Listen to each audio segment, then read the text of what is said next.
This word's called The Rise of a New Christian Movement.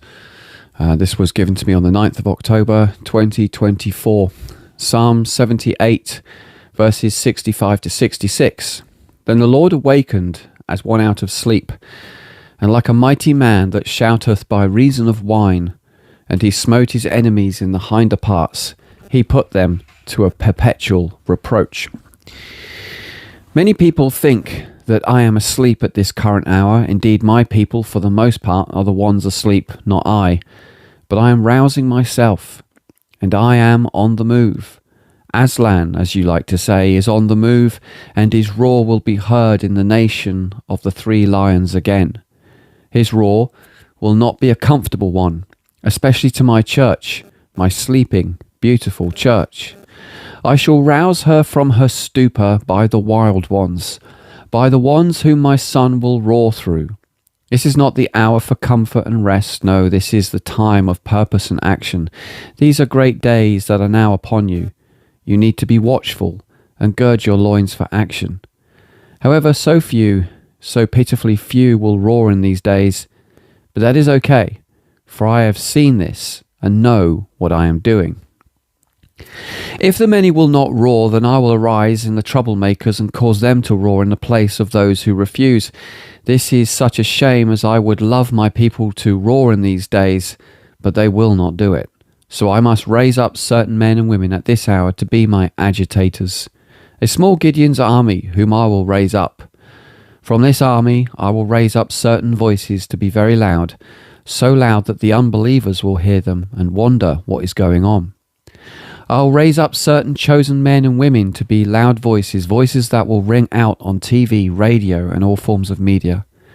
My church, sadly, for the most part initially, will not like these voices, as they are deemed insensitive, controversial, and political. Yes, yes, yes. They are correct in saying these things, but it is I who have given them this heart, the roar, and the public platform. These people will infuriate my church, but the world will pay attention and start to listen to these men and women.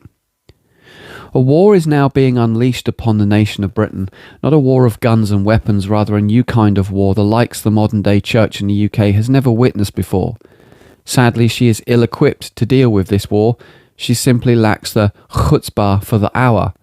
Therefore, I will raise up some unlikely suspects to be my chosen voices for this hour. Much of the persecution these voices will receive will not be from me, but mostly from my own people, and a little from the secular world. My church will be very angry with these cantankerous voices that are so prominent and that dare speak on behalf of Christendom. For they will deliberately lack nuance and politeness. They will be blunt and on message. They will also have a wit and a wisdom that will often stun and shame those who rally against them. I am rousing up in these days, but I am going to have to use the Davids and the Gideons to get the job done, because my people, my church, have simply refused to engage in this war. They neither want to or feel the need to. Yet this is a very dangerous time for Britain, and she is soon to be plunged into great darkness. My people will again, as per normal, be ignorant of the signs of the times and fail to see the trouble they are now in or how to respond to it. So, church, if you have ears to hear, eyes to see, and hearts to perceive, then seek out those voices. They will not be hard to find, but don't be surprised at where you find them, for they will be very much on the front line and speaking into places where Christians will fear and loathe to tread. That's where you'll find them. Oh, they are not hidden, they're loud, and they are vocal. They are easy to find, but you may not like where you find them or what they stand for. Yes, they are extreme.